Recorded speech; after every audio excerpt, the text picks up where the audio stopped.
You're locked into Inception Radio Network, Superior, Wisconsin.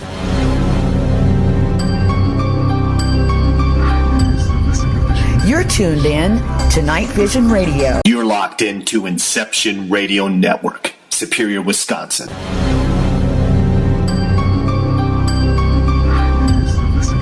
You're tuned in to NightVision Radio.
You're locked into Inception Radio Network, Superior, Wisconsin.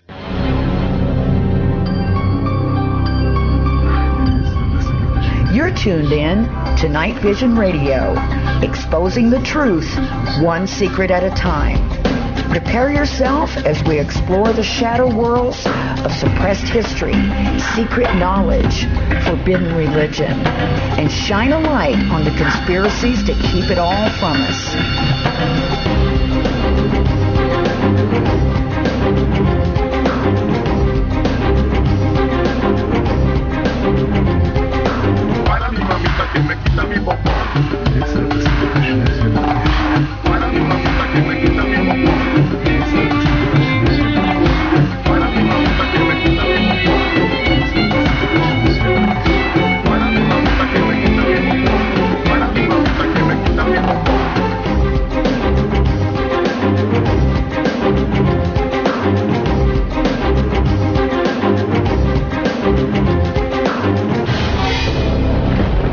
Welcome to NightVision Radio.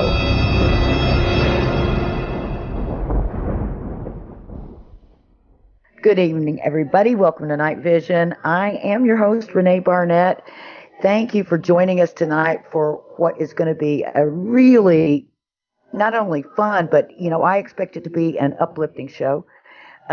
We need it. It's been another one of those crazy weeks for everybody. And I want to take a little selfish moment here and say happy birthday to my son, Devin, who survived the hurricane in Florida. It went up the other side. It went up the west side of Florida rather than the east side, because his house is on the beach in Cocoa Beach. So I want to say happy birthday, Devin. I am so proud of you. You are my only begotten son, in whom I am well pleased. So thank you for being who you are, son. I love you. All right. Well, that was my little selfish moment. I want to take just a quick moment to introduce my guest tonight, because I'm really excited. He's my new friend. He's an author and a researcher, and maybe best of all, an experiencer. Tonight, we're going to be talking about his Marian experience or experiences, maybe I should say, but also his great research into Marian apparitions around the world. And he's taken the sort of creme de la creme of the apparitions, the ones that have the best evidence, the ones that have also been sanctioned by the church, but also just the best stories from around the world. And there are so many. When I started looking into doing this show, things started popping into my head about other stories that I've heard of, but Kevin has picked the best of the best. So Kevin, welcome to Night Vision. I don't know why it took me so long to get you on here. Oh, I'm glad to be here. No problem. It's an interesting topic. Matter of fact, it makes a lot of stuff left in the dust compared to topics that there was a fellow, when I wrote the book, it was actually in 2008. Well, it came out in 2010. I started writing it in 2008. But what happened, it's called Marian Apparitions Are Real, Visits from Jesus and Mary. And it's on Amazon and Barnes & Noble and all that. And it's available on Kindle. But what I'm saying is, the guy that was going to write the foreword to it was a professor at TCU. And he was also a consultant to ghost groups, paranormal groups. And one thing he did say in his foreword was that everything else kind of pales in comparison. You know, people worry about the orbs in the closet and all this stuff, but we're talking about stuff with millions of witnesses, hardcore physical evidence that still exists to this day. And it makes everything seem very non-consequential by comparison. That's all I'm trying to say. Yeah, in reading some of the stories in your book, I see what you mean. Some of these stories are extremely well documented and have sort of stood the test of time, a lot of them. Now, I wanted to ask you, I definitely want to get into your own experience because I want to hear and lay it out for those of our audience who may not know your background. I want to get into that in a minute. But I wanted to ask you something. Have you noticed at all a pattern in the sightings? I noticed, some of the ones that I already knew about, there seemed to have been quite a few in France. And I was wondering if you noticed any kind of a pattern geographically, time-wise. There seems to be the 1800s was a time when there were several major sightings. Did you pick up on any of those? Actually, there's a current one even in current day in Bavaria, but no, they've happened all the time. There were a lot, Lourdes is, of course, one of my favorite apparitions, and it's well studied and known. There have been movies about it, all that, but there's been many others. I mean, places you'd never imagine, and they're ongoing. They're ongoing almost all the time. My book was actually put on the biography of the International Marian Research Institute. That's part of the University of Dayton, and they're kind of like the main body that looks into these things. And there's like 10 apparitional things they're looking into at almost any given time. And it's been pretty consistent. They even had something that's in the book that's kind of an index of apparitions. And they go back all the way to 40 AD. And of course, they're going to the current day. But what I'm saying is they happen all the time. It's not just a sporadic thing. And it's not just France. They've had them in Africa, China, the U.S., everywhere, really everywhere. And I know you've had your own experience, and I want to hear about that.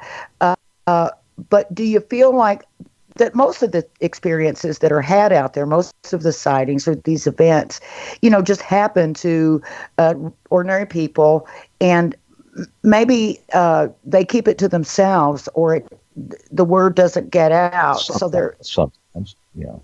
They have apparitions that are considered what they call as, private reflection and what have you, and they have those. But the ones that are supposed to be witnessed, believe me, they're witnessed. you know it. Oh, I see what you're saying. They're huge events. They're not little private events. Generally, they're meant to be. There are both. There are both, but when she wants it to be main event, it's main event, basically. Right. I just wondered if there were like things happening all the time, all around, and Right. obviously we wouldn't hear about every one of them. And I also wondered if there was, any kind of idea whether or not at certain times there have been an escalation of events. I don't know. Believe me, if you looked at that chart in the book, they really are. It encompasses in total. I didn't list all of them, but it encompasses in total 2,000 different events, and that's not even the total of it. So that was as of a few years ago. They happen all the time, literally. They do, and it's like I say, most of them are not for dramatic public appearance things, but the one, like for example, the most witnessed apparition was in the year 1968 through 1970 in Zaytun, Egypt, which was a suburb of Cairo, and they actually had 14 million people witnessed it on Arab television, and untold millions in the street in Cairo, because it occurred over St. Mark's Coptic Church. That's a Greek Orthodox, or rather an Eastern Orthodox church. Yes. And it went on for 2 years straight, 3 to 5 nights a week. And there would be 250,000 people lined up in the town square outside the church. So, I mean, you can just imagine the numbers are almost incalculable, how many there were witnesses. Yes, I've seen that image. There was actual photographic image of that over that church. I remember when that occurred, and it was really wild, that they were able to get that kind of an image. Is that the only time that you know of that there has been such an image captured of a Marian event? Well, yes, to my knowledge, that is. However, I think there were some images captured at Betania in the late 1980s, in the 1980s in Venezuela. Maria Esperanza was the seer Yes. that had interface with Mary at that time. But they had several 100,000 at a time that would be there at different intervals. But I think there was some photographic evidence there, but I'm not certain of that. Well, now she just died like in 2004, didn't she? Yeah, as best I Maria recall. Esperanza. Yeah. So that's been a very recent event. And you're talking about the one in Bavaria, which I'd like to hear about a little bit later too.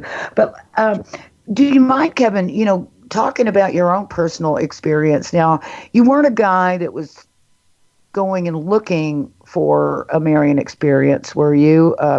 No, not at all. I will say this, though. This was pretty strange.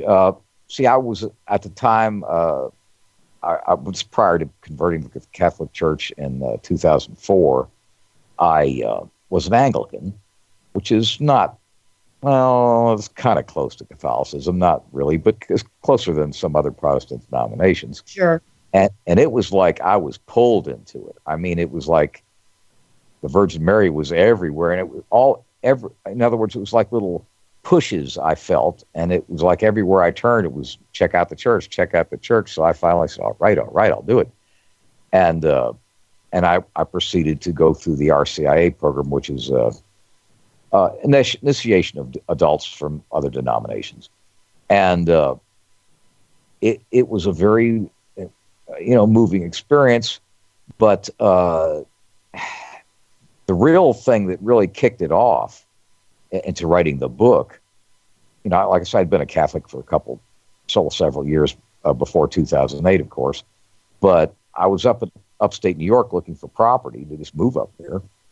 And I'm not really crazy for Texas. It's a little annex of hell, I think, but that's just my opinion.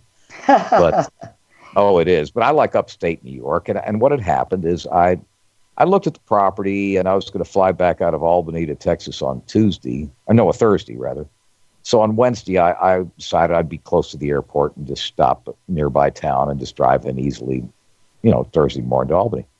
And I took Wednesday to be a sightseer in that area. It's right near the foothills of the Adirondacks, just very pretty, called the Mohawk Valley is what they call it. And I came I didn't even know the shrine was there, but I came across Our Lady of Martyrs Shrine in Orisville, New York, which is the same as Fultonville, really. And, they're a pretty setting. It's about, actually it's 80 acres on rolling hills. These are like the foothills of the Adirondacks. And just a picturesque campus and, several buildings and some workmen running around when I was there, but no church services were going on. There was, it was relatively quiet. And I started smelling overpowering smell of roses after a few minutes. And I had bad sense of smell because of the allergies in Texas. I have a lot of dust and pollens here that work on you. And even though I was in New York, you don't get better in 2 days. It takes like 2 or 3 weeks to get that out of your system and start feeling normal. So what I was saying is my sense of smell wasn't that keen. But, I looked around and there weren't any flowers to speak of, and just mostly pines and maple trees, not anything that's fragrant. So this went on and on and on. That's what, the issue was. And finally I went into they had a gift shop dash museum there, and I went in, talked to the gal that was curator of it, and I said, what's up? I mean, I'm smelling all this floral smell, and there's no flowers. What's up? And she said, she looked at like I'd slapped her, and I said, why? What's the matter? And she said, you smelled it too? And I said, yeah. And what happens, her name was Carol, she'd been there 10 years, and every 6 to 12 months, somebody experiences what's called the odor of sanctity while walking the grounds up there. And she even whipped out a map of the grounds and showed me the area I probably smelled it the strongest, and she was accurate. It was where the first rosary was said in that part of the world, sometime in the 1600s. And oh, wow. They had they had 3 priests that were martyred by the Mohawk Indians and what have you on this. That's why they called Our Lady of Martyrs. But I mean, she hadn't experienced it personally, but she said, yes, for sure. Every 6 or 12 months, somebody would come in, because that was the only place really open, and somebody would come in and talk to her and have the same experience. But that's actually not very many people, because they were busier and busier back a few years ago. They've had to rearrange it now, where it's still open, but the diocese had to take it over because there was a shortage of Jesuit priests. But it has still been in continuous operation for 150 years, though. It's interesting, that you mentioned the smell of roses. Now, I had not heard the term. I'm, not Catholic, never have been, odor of sanctity. But I have heard, a lot of people talking about, when having an experience like this, having that fragrance of roses. And like you said, it wasn't just like a hint of it. It would be really strong. There was no mistaking it. No, it was overpowering. It wasn't I think I smell, kind of smell a rose. No, it's like roses in your face. It's not like a wisp. It's not like a wisp of perfume a gal may have on or something like that, or some guy's cologne. It wasn't like that. This was like cloying, powerful. And like I say, if you were, let's put it this way, if I was in a greenhouse, which I have been, with flowers in it, it wouldn't be as strong as that. I mean, this was more intense, many times a factor more intense than that. And did you have any sensation other than just the smell? I mean, did you? Yes. And could you describe it? Well, I'm not, an overly dramatic person as far as, like getting, taken away by events. But, while I was walking the grounds, I had a thought to myself, this is a holy place. And the thing is, of course, I've been on other church grounds before. It isn't, I used to visit the monastery in Conyers, Georgia when I lived in Atlanta, and, it was a nice place, but it wasn't this kind of experience. There was an apparition there, though, by the way. But I didn't, in other words, I'm not, overly moved by stuff. Yes, it was beautiful, but New York is beautiful. It makes every other place look like a dustbin. But, of course, I'm a little but still, what I'm saying But I'm saying this was something I felt deep within me. This is a holy place. I had a feeling of it. And one of my priests here in town has been up there. He felt the same thing. I do believe that. I do believe there are places that do hold, some sort of extremely sacred energy, and yes, it did. Certainly places like what you're talking about, and some of these sites of these Marian apparitions, some of them are so famous, of course, Lourdes and with Saint Bernadette. I put an image of Saint Bernadette on my Facebook page today. It is quite amazing. I know they have put something over her face, but still, it's But see, the thing is, I don't mean to be too harsh on what they put over when we talked. There is a wax coating, but what it is, the flesh is not rotted. But no, it is, not at all. But it is a little discolored, and they just did that for cosmetics. Yes. See, that's all I'm saying. So, I mean, it's still a miraculous item. It just makes her look a little more attractive than weather-beaten instead of being weather-beaten looking. But that's all it is. It's just for aesthetics. It's not, it is quite amazing. I want to talk a little bit more after the break, which we're going to take in just a minute, about the whole idea of incorruptibility and that sort of being one of the criteria that the church holds. Certainly not the only one, because I think there have been other cases of incorruptible bodies that about 160 of them, yeah, they haven't been, declared saints. Maybe they've been beatified. I don't know.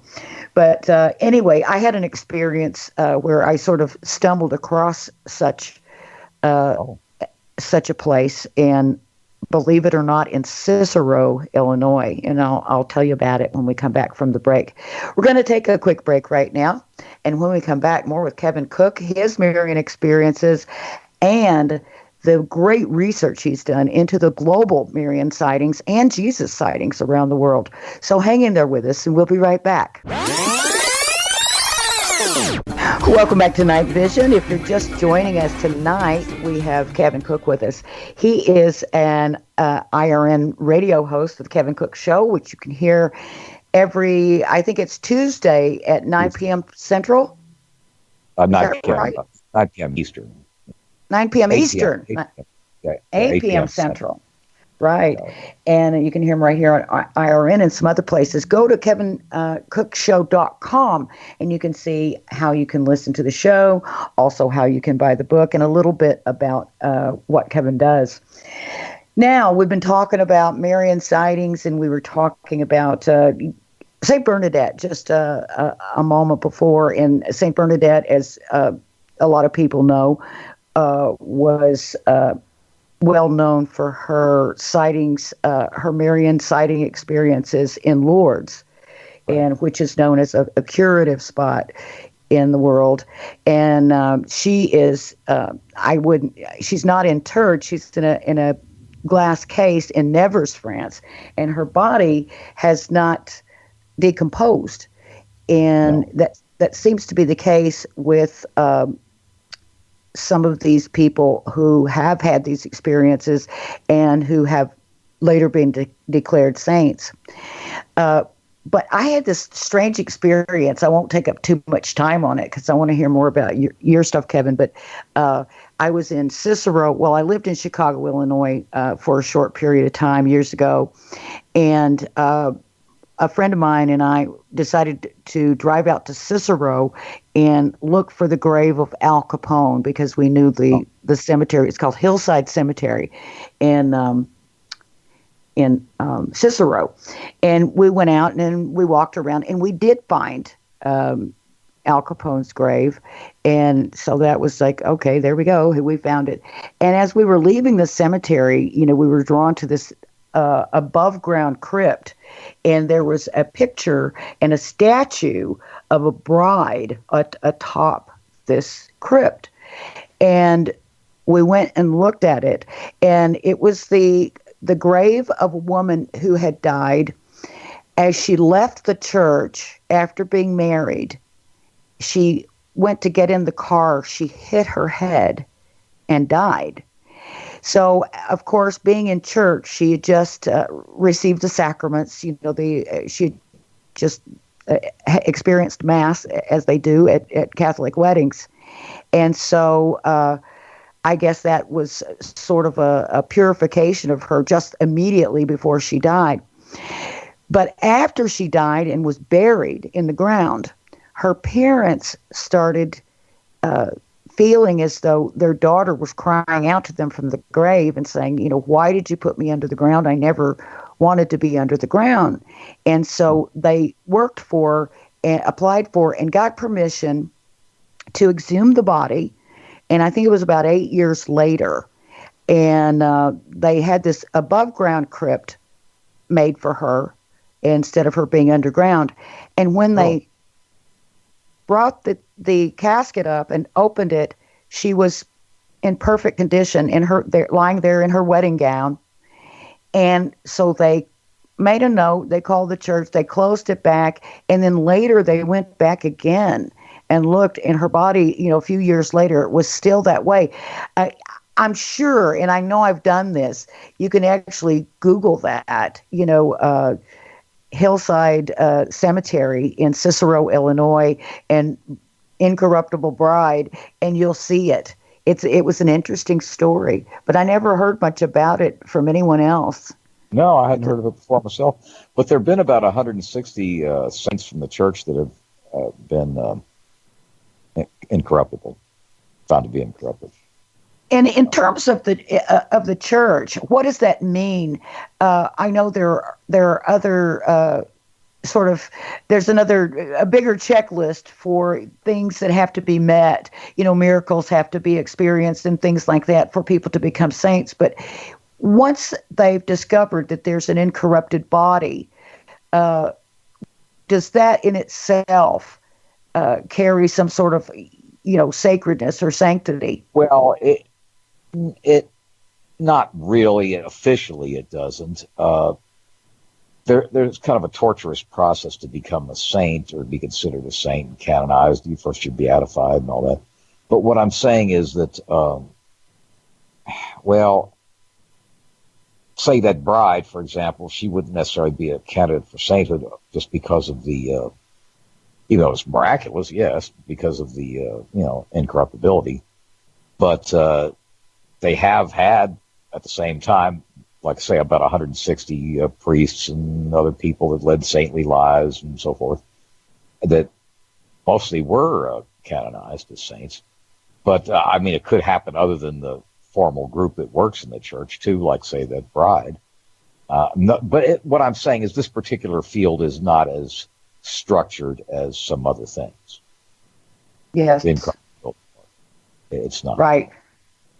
Right. Now, when you had that experience in Orisville, New York, that one time, was that your final experience? Oh, no. That was probably the most dramatic, but not necessarily.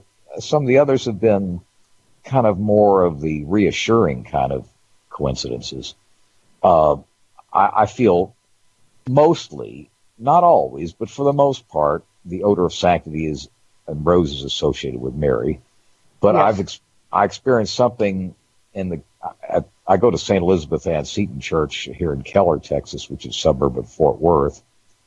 And between every 6 and 12 months, I have a very pleasant yet notable experience down there that's kind of like a pat on the head. You're in the right place, buddy, or something like that.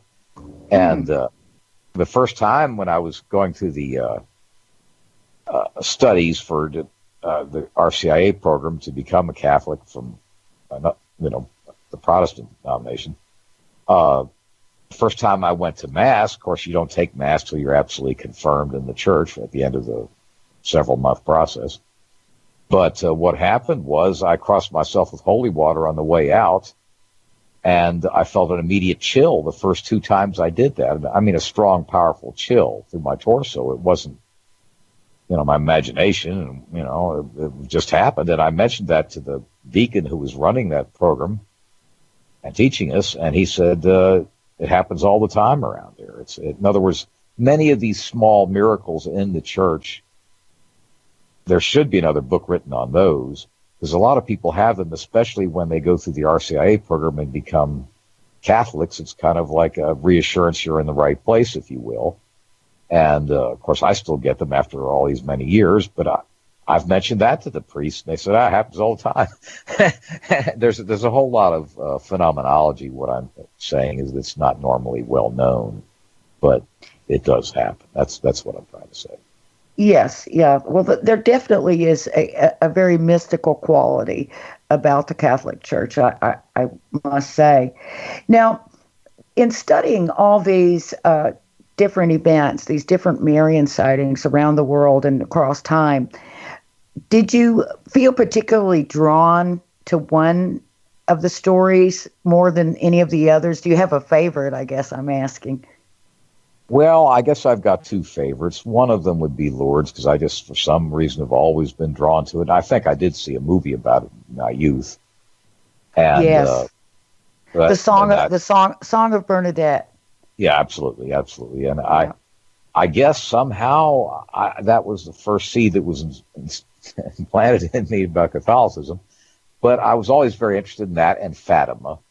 I like that. There's been a lot of, of course, there's a lot of prophecies that were delivered to those children in Fatima, Sister Lucia predominantly, and that was stuff that, well, what happened is Mary would show up 13th of succeeding months leading up to the major apparition, and the crowds grew and grew and grew, and these children were three Portuguese peasant children. They were, basically uneducated kids. And Lucia was the only one that actually conversed with Mary, even though the other two could see her. And what it amounted to was they talked about Russia's, they talked about the rise of communism and Russia's errors and stuff. And in other words, knowledge was imparted to these kids that they could have never known. I mean, these kids could barely write their names, let alone know of current events and the war going on and all this kind of thing. And this is a very Fatima was a backwater kind of place, and Portugal, relative to Europe, was relatively a backwater as well. But in other words, a lot of information was given to these children that just basically could not have come from normal sources. And the crowds grew and grew and grew. And there's pictures out there that's really cool about during the apparitions. Several things happened. One time they were in this field and they were all rain soaked and what have you. And the apparition occurred and they were all miraculously dry. I mean, we're talking 100,000 people here too. We're not talking about, a handful, because the crowds grew in succession as the word of the apparitions grew. And other interesting things are here that really add authenticity and intrigue to it, is that the Portuguese government was very antagonistic to the Catholic Church, because this is 1917, and they had a socialist government, and they viewed the church as the ally of the status quo and the nobility, and they were trying to change things for the working people. And I understand all that, but they were picking the church out as the villain, and of course it wasn't. But they were trying to debunk the apparition. And do you know, of all the people they sent there to debunk it, they were all converted because they were awed by the apparitional events they saw, and they were all converted. And they didn't they didn't play the government's game, is what I'm saying. And that was kind of a notable thing. But the prophecies given to Lucia were very, very impelling, and that was one of my favorite apparitions. And then, but wasn't there? I'm sorry, I didn't mean to interrupt you. Wasn't there some one or two or more prophecies that she kept secret, and we don't know all to this day? Well, there's a controversy over that. There is, and the church at one time said there was a cataclysmic event, but the cataclysmic event was supposed to be the assassination attempt of Pope John Paul. And that's crazy, because yes, there was an assassination attempt on the Pope, but it was just an attempt, and he didn't die or anything like that. So, I mean, that was hardly an event that was worthy of being, an apparitional prophecy. But there's been some talk, and there's even a group called Fatimists that had, some very notable members of it. They were Catholics that have said that the church has kept things secret. That is to say, really cataclysmic events, major disasters, all this. The church has kept it secret, not wanting to upset the church membership and the world in general. But that is possible. It's, matter of fact, likely. But of course, Sister Lucia, said that wasn't so. But I feel that the church does act paternalistically at times, and they very, very possibly could withhold knowledge of something that would scare the pants off the church members. Right. But one does wonder, what that might be. Well, there's a whole controversy of these things, but they're saying that like I say, the assassination attempt, which seems pretty low on the Richter scale, considering the guy lived 20 more years. But I'm just saying that the church would act as a parent to try to withhold negative knowledge to its children, or something like this, not upset them. But I don't know. But the physical evidence is really, René, is what does it. I guess my favorite apparition, if I was just wrestled to the ground, would be actually, the one that happened in Guadalupe, Mexico. The Virgin Guadalupe. Well, there you go with the roses again. Well, it was just, yes, it was so powerful. And what happened is there was an Indian who was a convert to Catholicism named Juan Diego. Okay. And there was a Tepeyac Hill, which was near the current site of Mexico City. He ran across the Virgin Mary, and she appeared to him. And he had several different meetings with her. And then one time when she wanted him to go talk to the bishop, the local bishop, and erected chapel there for her. And the bishop said, bring me back some proof, buddy, or, in other words, he thought he was a nut. And he said, bring me back some proof and we'll talk further, which is understandable. But what happened here is where it gets very dicey and impressive, is he was wearing a cactus husk garment, I should say, a cactus husk garment, just, fragile, husks. And she arranged, gave him Castilian roses, and he carried those in this garment, kind of like a cloak, if you will. And those weren't even native to the area, right? They were native to Castile, Spain, which is where the bishop was from. Yes, and it was for that purpose. And understand also, this was in December in Mexico City, and it is fairly high elevation. It would be cold, not like Minnesota or anything, but it would be cold enough for the Reno roses. Okay, so he presents these to the bishop. Of course, the bishop is gobsmacked to see Castilian roses from his homeland. And, the fastest ship the Spaniards had couldn't get them there before they were wilted. But what I'm saying is, here is the evidence that still exists to this day and is on display at the Basilica of Guadalupe to this day, under glass now, but it's only been under glass the last 150 years. It's that same cactus husk garment Juan Diego had. It has and you can see it on any Google search, the Virgin of Guadalupe image, and it's been examined by Sandia Labs, the best physical testing lab in the world, bar none, with electron microscopes. There's no pigment, there's no tracing, there's no way with all our advanced technology to this moment we could replicate that image. Hmm. None. And I just happened to know a guy that I was having well, I can't mention the bank's name, but they have a Western motif. Let's just leave it at that. And, they were making a settlement with me over some shenanigans.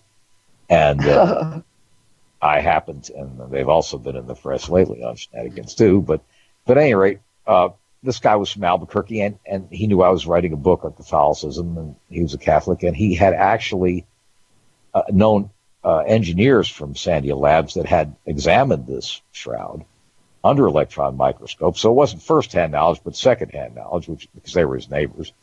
It is as miraculous gets. It's no joke.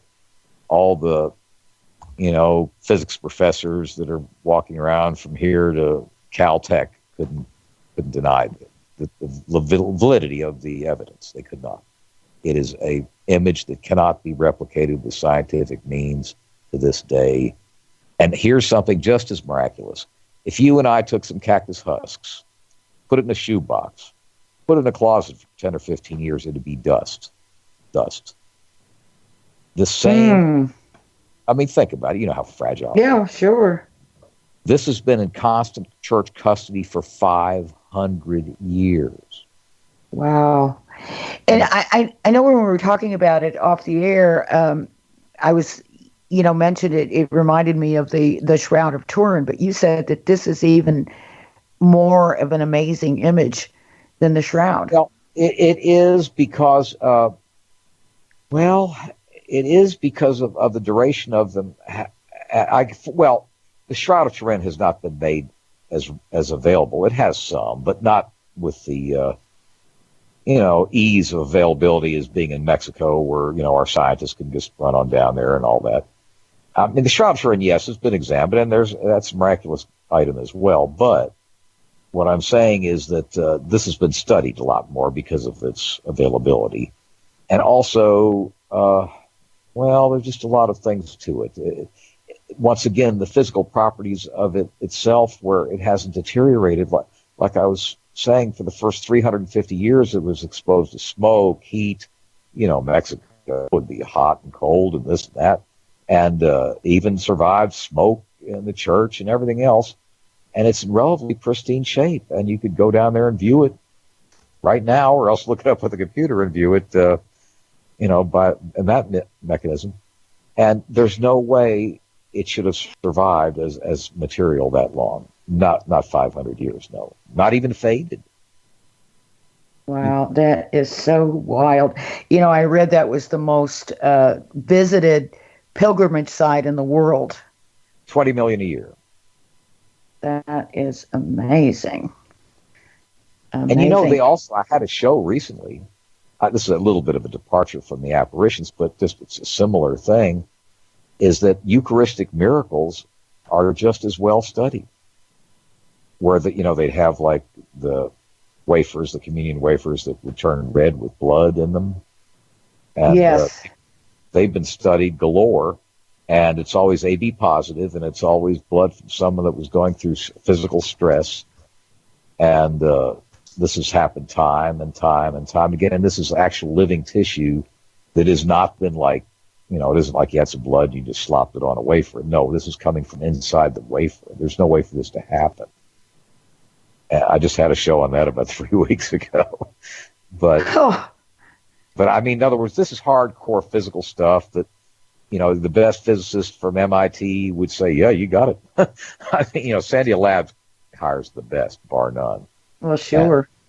And no, this is real stuff here. And, that's one to say that someone would say, oh, Kevin, you were imagining the feeling of a chill as you were going out and putting on the holy water. Yeah. I mean, I've been in knife fights, swum with sharks, all kinds of battles and all. And, I'm not going to be rocked by walking around a shrine. I mean, unless there's something really going on there.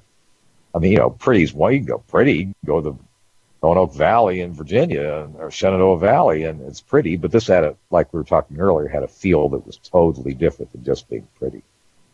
This was holy.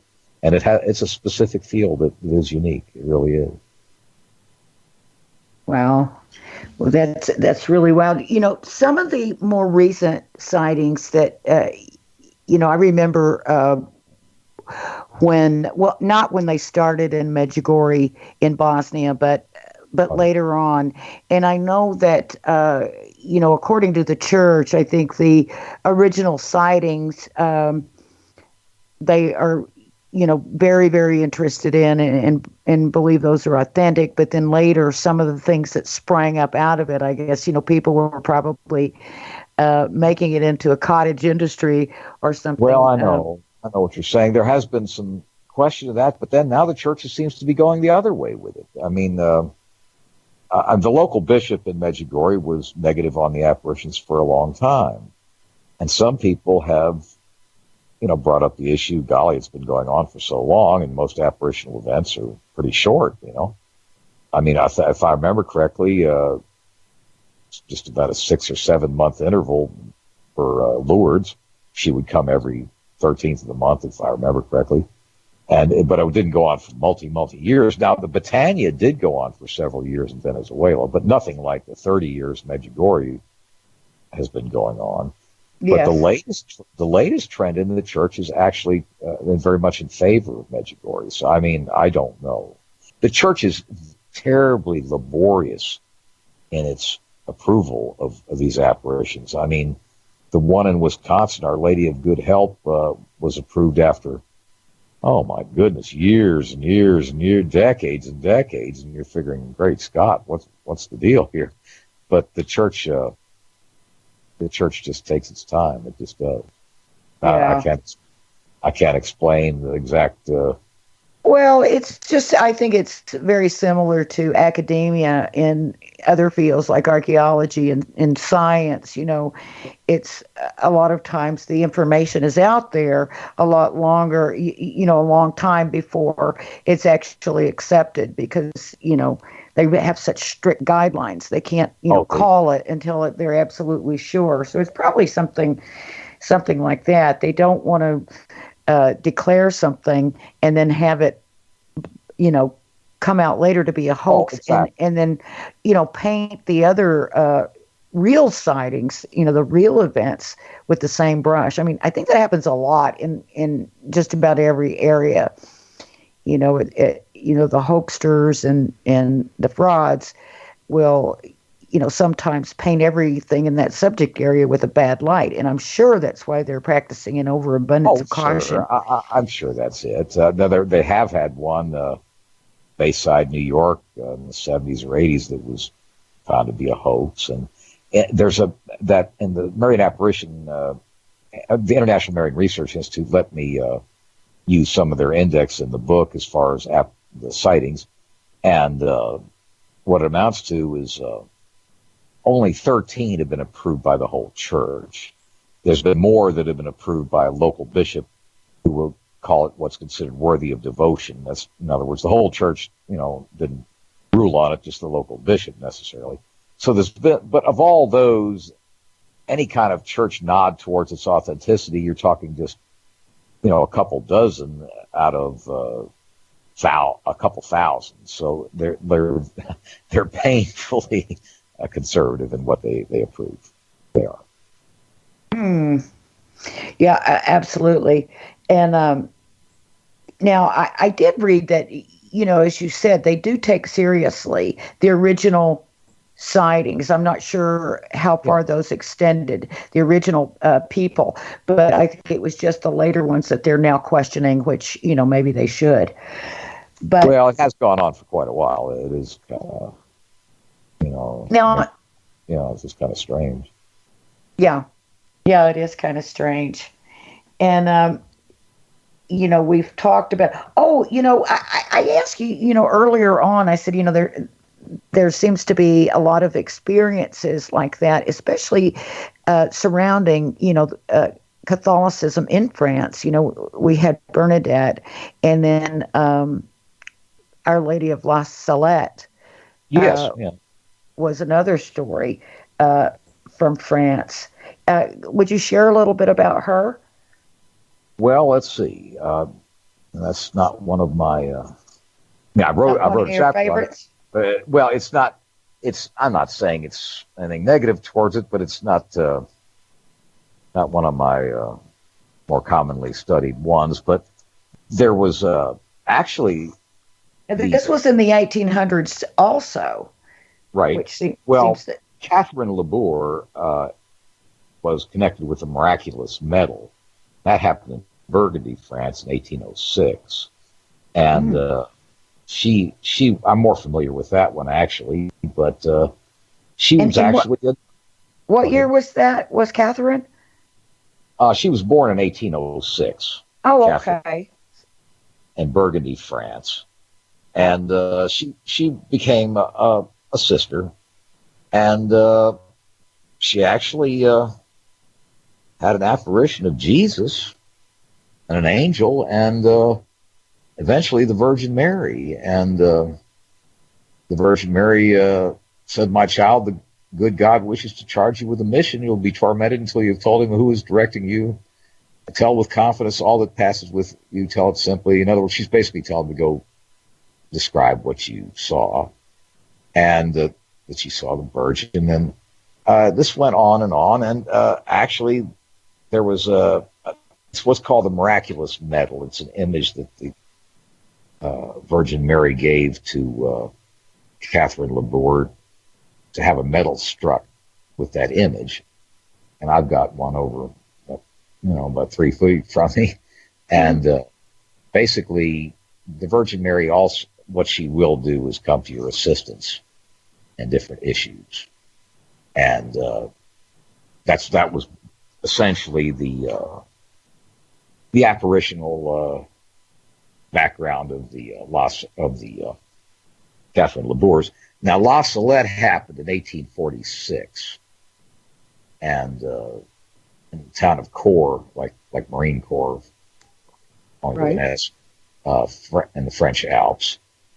And let's see, she appeared to some children.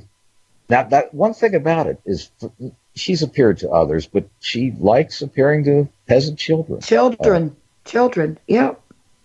Now, Juan Diego, of course, was an older gentleman, but for the most part, like in Lourdes, Bernadette was young, and I think she was about 16, I think.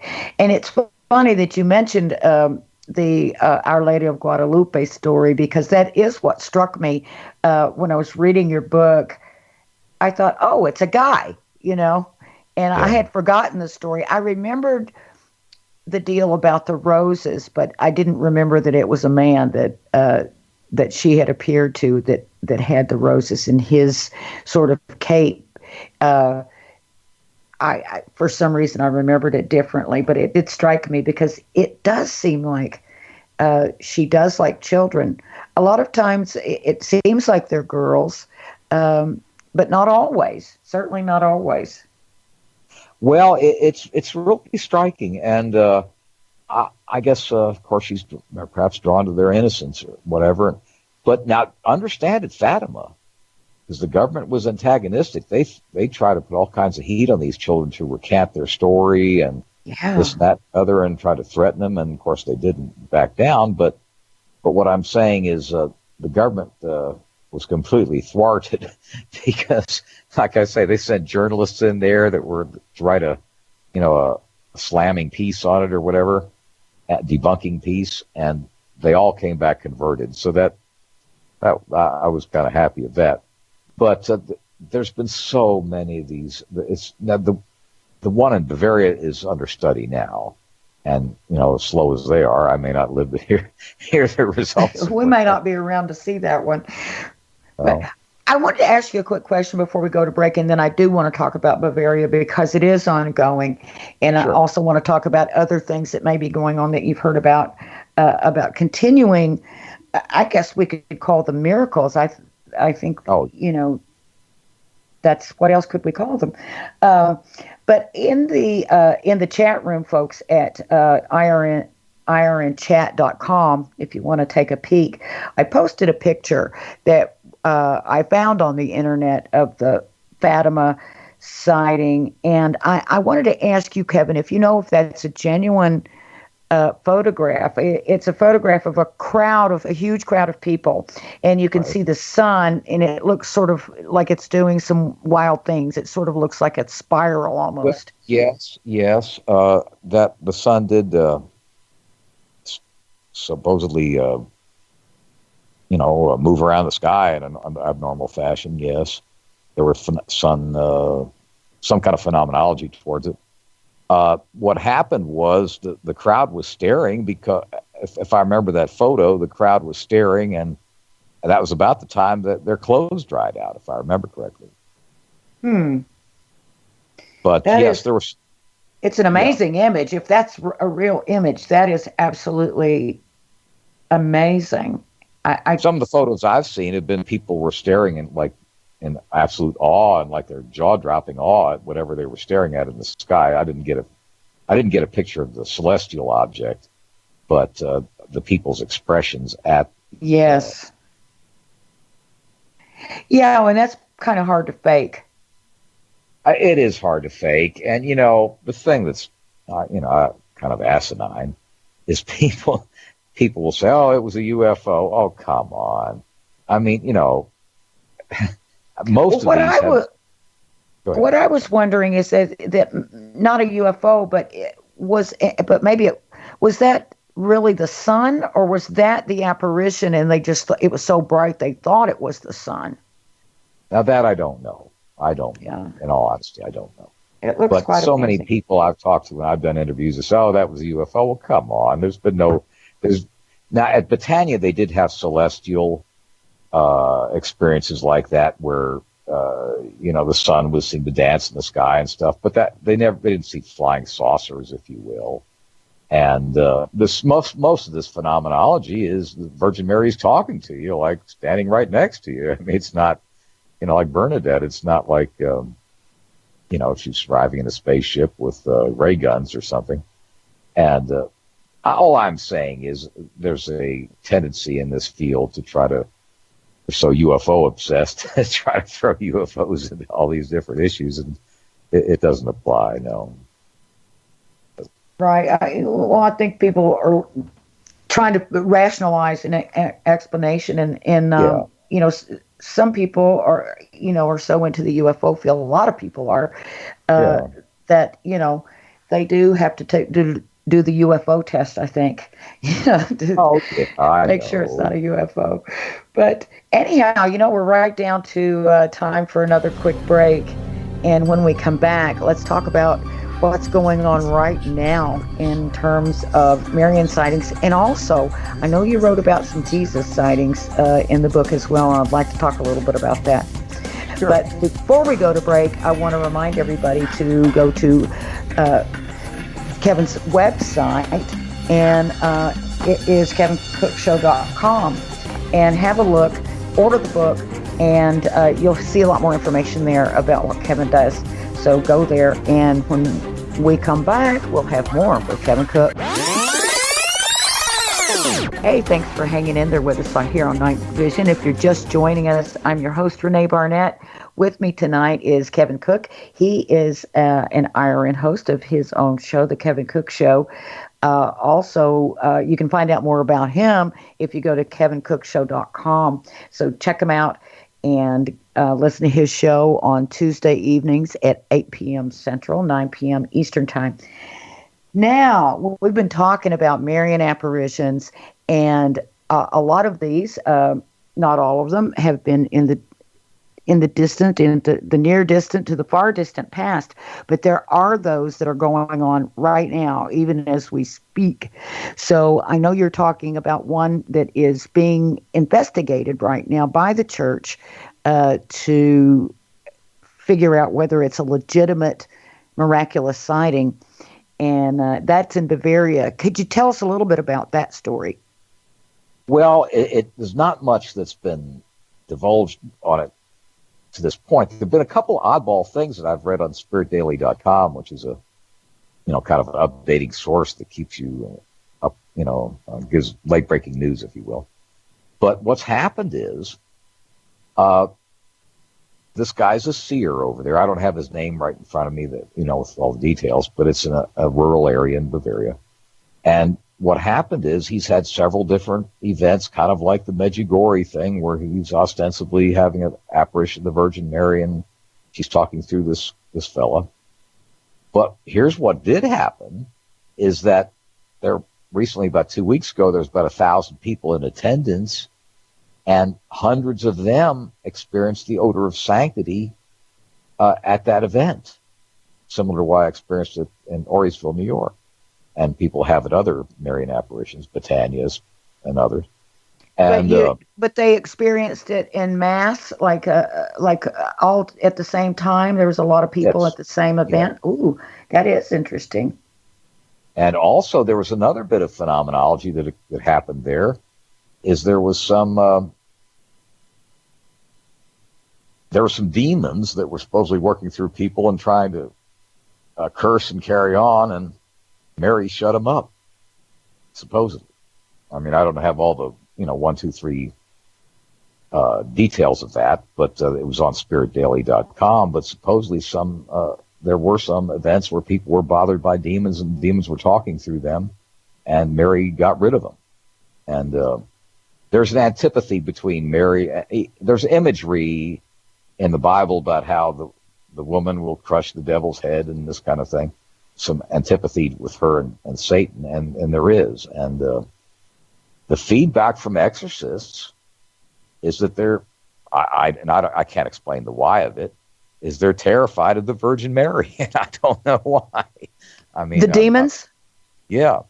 I mean, it's a real deal. And the rosary is a very powerful tool. Most exorcists will say the rosary is a very powerful tool in being free of demonic possession, if you will. And so, in other words, there's all kinds of stuff going on at this Bavarian apparitional site. The Vatican does have an observer there, and all these details like the odor of sanctity and the demon aspect to it has been reported, and that Mary got rid of the demons essentially. But so, how did, if I know the details are sketchy because they're probably keeping it pretty well under wraps for a while, but when the demons were made manifest there, and you said people were talking in these probably horrible voices and demonic sounding voices and things like that, and then what was the actual experience that happened to free them of that? Well, the seer it wasn't via the seer, but somehow the seer said that Mary's going to get rid of these demons, and she did, and there was a bunch of writhing around, and everybody was back to normal. But that's all I really know, is that it was sketchy. I mean, I'd be happy to elaborate if I could, but what I read was just very sketchy details like that. Yeah, the whole idea of demonic possession and exorcisms is really scary, but it's also really interesting, and there seems to be some validity to it. It does seem to happen. There is. I have a friend that's Michael Sherbert. He's a Eastern Orthodox priest, and there's not very many exorcists. Frankly, there's only about 50 exorcists in the country that are Roman Catholics, and perhaps 12 to 15 that are exorcists in the Eastern Orthodox Church, and there's some Protestants that do it, but Michael's actually one of the few, basically full-time exorcists in the country, and he's been a guest on my show many times, and it's believe me, it's true. And actually, I experienced an exorcism some 30 years ago. But you did, and at the time, I was a martial artist, right? And I was doing Kujikuri exercises for ninjutsu, and it included meditation and stuff. And basically, what you were doing is you're opening yourself up to stuff you shouldn't be opening yourself up to out of ignorance. Of course, I wasn't trying to appeal to demons. I was just trying to do what the instructors said to do as far as the meditation. But it's very frequent that will happen in Middle Eastern meditation is you'll be basically have a walk-in, if you will. And I actually had an exorcism at a Protestant service. And, but I mean, it wasn't, I wasn't doing anything terrible, but I did know I was possessed because, well, I mean, you felt a certain sneering arrogance. I felt the presence of another party. And I went through an exorcism and I was fine thereafter. But so it wasn't like you were just in a bad mood. No, because I mean, sometimes I've been kind of sneering and angry, I don't like to be that way. If I'm super tired or something, but it's like, gets angry. I mean, how did it, that's fascinating. I mean, how did it feel like another presence? It felt like someone else was making you act that way? Well, like riding shotgun with you more than anything else. But it was like, for example, this sounds extreme, but I'll just tell you what happened. I've always been kind of a, muscular kind of guy. But during this period, I would go to biker bars in Fort Worth just to pick fights. And that's a good place for it. One time, this guy was wearing one of those muscle T-shirts, and I said, "Oh, you must be real strong." And I grabbed his bicep so hard he went to his knees. This guy's about 6'3" or 4. And I mean, it was just all these little things I was doing. And you could tell something was riding shotgun with you. And there were some voices that were very strange and stuff. But, it didn't last long. After about 3 months, I had the exorcism and it was over. And now I'm up to my armpits in holy water and a third order Carmelite. I'm okay. But how did you figure out that that's what you needed? How did you? Well, actually, it was the fellow I was working with that was spiritually attuned, if you will. And he's the one that actually did the exorcism. Oh, I see. And he'd done them before, and it was a real deal. Was he Episcopal? No, he was actually an evangelical.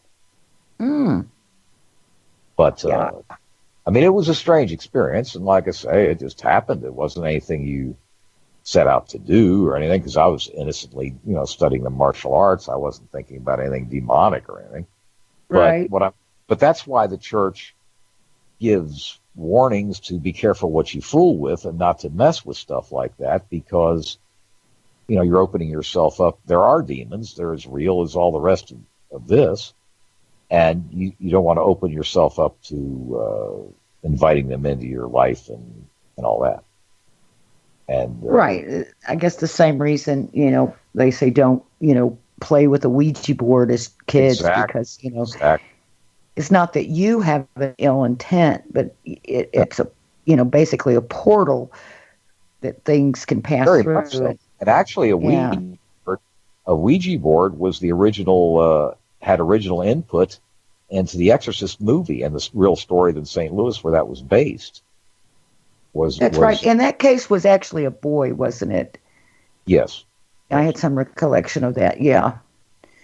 But no, that was instrumental in that. And, oh, no, you don't want to mess with anything like that. And seances and things. I mean, you're messing where you shouldn't be messing. And, I was glad, of course, to be free of it, but you felt a big relief when it was done. And like I say, it wasn't like I was setting out to mess with anything demonic by any means, but you want to be careful what you associate with, and that's why the church was once again very against occultism and things like that. Right. Now, in terms of the other things that might be going on today, now I know that you talked about in the book some Jesus sightings. Can you share maybe one of those, and whether or not you're aware of some sightings that are, that have gone on recently or going on now that we may not know about and that may or may not be drawing the attention of the church? Well, the primary story in the book that dealt with Jesus' sightings was in Rwanda in Africa in the 80s, and he was seen there. Also, Catherine Labour, saw Jesus and connected with her apparitional sighting in France. But So there have been some, yes. But as far as what's going on right now, other than the one in Bavaria, I'm not familiar with it because they basically are, closed-mouthed about it. I'm not saying there aren't others. But sure, there's, like I said, they told me at the International Marian Research Institute there's between 10 and 15 at any given time they're studying. But as a norm, it was just unusual in Bavaria that this was, mentioned. Now, there were some sightings in Brazil some 4 or 5 years ago, and there was a fellow named Pedro Regis that was a Brazilian seer, and I don't know whatever became of that. It just fell off the charts. But, the church was studying that for a time, but I didn't read anything pro or con on it. But like I say, there's 10 or 15 going on, but I'm not privy to that information, other than one in Bavaria, which was reported in the news. Right. And I know I wanted to ask you about something that you just mentioned. Pardon? The Medjugorje ones are still being reported on. Yes. That's true. That's absolutely right. That's been going on for quite a long time. Now, you mentioned off the air when we had our conversation, our sort of pre-interview, I guess you could call it. I said to you that I had worked with a gentleman who had written a book on Marian sightings by the name of Ingo Swann. And yes, my connection with him was just very, very quick. And I couldn't call him a friend or anything like that. I do have a close friend who was very good friends with him. I became aware of him because of his involvement with the military and their development of protocols for their remote viewing program, and his work at Princeton Lab and Stanford University with Hal Puthoff and others. But I was totally blindsided when, I think it was about in 1996, when he wrote a book on Marian sightings. And I thought, right, how strange. And then found out that that was a passion of his. Now, I know that you did some work with him. So can you share a little bit about your experience with Ingo Swann? Because he was really a remarkable character. It was very limited. He just basically gave me, a copy of his book and, wished me well. It wasn't, great input. But he, was a good fella, and definitely 100% convinced of the validity of Marian apparitions. And, yes, but as far as I don't have that much to, elaborate on with it. But definitely an number one guy and completely capable boy. I mean, absolutely, kind of a genius type, I would say.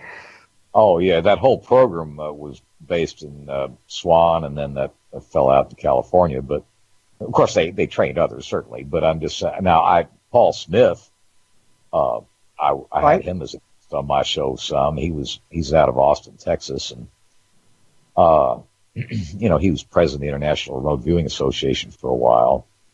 Yeah. But Swan was a major figure, and actually Swan. There've only been the book I have is what could normally be considered a survey book, where you survey of the whole phenomenon, and Marian apparitions are real. And what I'm saying is, there's only been like 2 or 3 in the history of the world, and this is the latest one, I guess you might say. And it's just most people write about one given apparition or what have you, and that's about right. It. But I don't know. This whole field is it's just fascinating, and I would love to. I did get some input from the International Marian Research Institute in Akron, part of the, university. Actually, Dayton. I'm sorry, Dayton, University of Dayton. But I'd like to spend a lot of time up there, but I just never had the, situation present itself to be able to do it. But they were very helpful, and they did put it on the bibliography in 2010 for the, and basically that's a way of giving approval to the book, if you will. Yeah, that's quite an honor, I'd say. It was, but it's just this whole thing. I guess there's a need for study in this whole area, and like I say, I didn't even know. For example, when those things were happening to me at the church, and had been for all these many years, I would, basically keep them to myself till I started, more buddying up with the priests. But they told me of the actually, well, I guess the fellow that ran the RCIA program did tell me when I felt the chill after the holy water that happens a lot. So, but I mean, in the subsequent conversations I've had with the priests I've had, there's 50,000 times more of this than anyone knows. That's even a Catholic, because the Catholics don't even speak much of it. See, the priests. That's right. And like Heidi, my co-host, went to a Catholic girls' college, and it's Catholic college. It may have been co-ed, I don't know. But what I'm saying is, she didn't know anything about Eucharistic miracles, even having spent 4 years at this Catholic college in Wisconsin. It's amazing. I wonder why they do kind of keep those close to the vest. But it seems like, and I said earlier, the thing about the Catholic Church is always, felt like there was a real mystical element to the Catholic Church that you might not find in some Protestant churches, not all certainly. But I never had. No, I never. I was an Anglican for many years. I was a student Methodist minister, mostly an Anglican, my life and earlier part of my life, and I was even ordained Anglican deacon, actually a clergyman in the Anglican Church, and I never. I won't say it never has happened. I mean, I can't say that. I'm not, can't say that at all. But what I can say is that if it would be a puddle compared to an ocean as far as the things that I've experienced and the, the little spiritual phenomenon, if you will, it would just, I never heard it. Like, for example, René, I went to a Episcopal high school from grades 5 to 12. And never heard one word of anything of this nature, like the chills or the spiritual information or any of this kind of, never. So now it does happen in Eastern Orthodox Church. But Paul, but my point, I guess, is that yes, I've always sort of had that recognition that there is that very, very mystical element to the church. But it does seem like they don't, it's not like they're keeping it a secret because, certainly we know that, if you need an exorcist, you call the church and that they're not going to poo-poo you, they're going to look into it. And that they do recognize miracles and things like that. But it seems like they keep it sort of on the down low a little bit. And I wonder if that's just because of public perception. They don't want to, flaunt that. They don't want to flaunt it because they see that as an outgrowth of your spirituality. The main thing is being a good person and, obeying the 10 Commandments and doing the things you're supposed to do as a Christian. That's what they want to emphasize instead of the fireworks, if you will. So, and Protestant denominations have some things like that too. There's Protestant exorcists and this and that. But so what I'm saying, though, is I think, like you're indicating, they try to emphasize the spiritual fireworks of it, if you will, because they want you to lead good lives, not concentrate so much on the fire and smoke, but just to, be a good person. Right. Now, I'm going to ask you, are you still, it sounds like, since you're familiarizing yourself with this Bavarian event, it sounds like you're still involved in the Marian research. And do you plan to do any more writing on it, or what are your plans? Well, I might update it with the Our Lady of Good Help in Wisconsin if I had another version of the book at some point. But I really would like to write a book on experiences in the RCIA program, wherein entrance to the church would experience all kinds of like spiritual pats on the head, if you will, like I experienced. And as I understand it from my preliminary inquiries, it's very much widespread. Yes. Oh, that's interesting.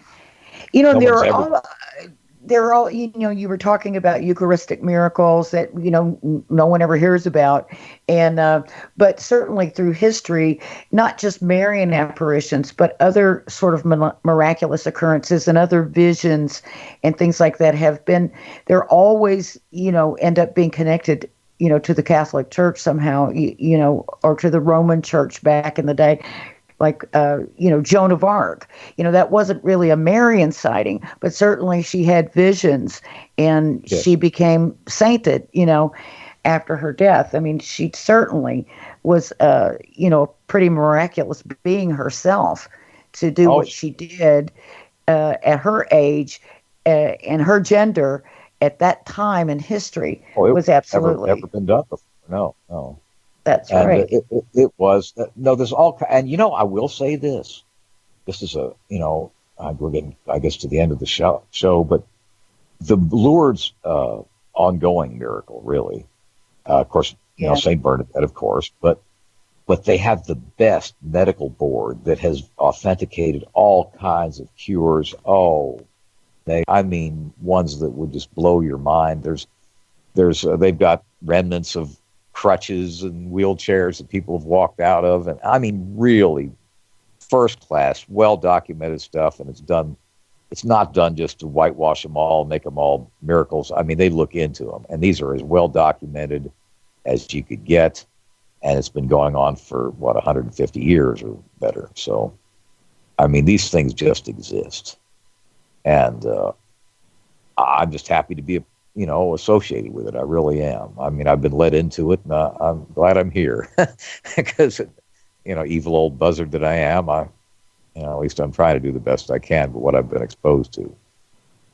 And, And to this day, the most prominent event, I guess, for you was that the smell of the roses in Orriesville, New York, at that shrine. And the reason I'm bringing this up again is someone in the chat room who may have joined the show a little bit late was asking about what the feeling that you got. And if you could just give us another quick description of your experience. As I was walking around, of course it was pretty. Of course it's the Adirondack Mountain area. It's going to be pretty. But it was a different feel than that. Even separate from the smell, it was like, oh golly, you know what it would be like? It would be.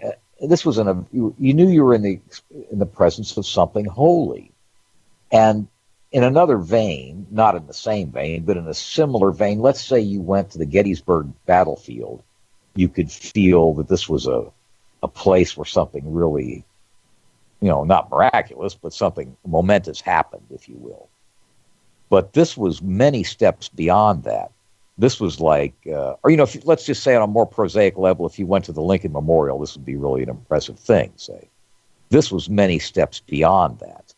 This was like I can't even describe, René, where it came from, but like you could be in the prettiest church out there, the prettiest cathedral, and you would say, boy, that's what a lovely cathedral. But this was like something that gripped you, like I'm in the presence of something holy. This is something powerful here. This is more than just a pretty building or something like that, or pretty grounds.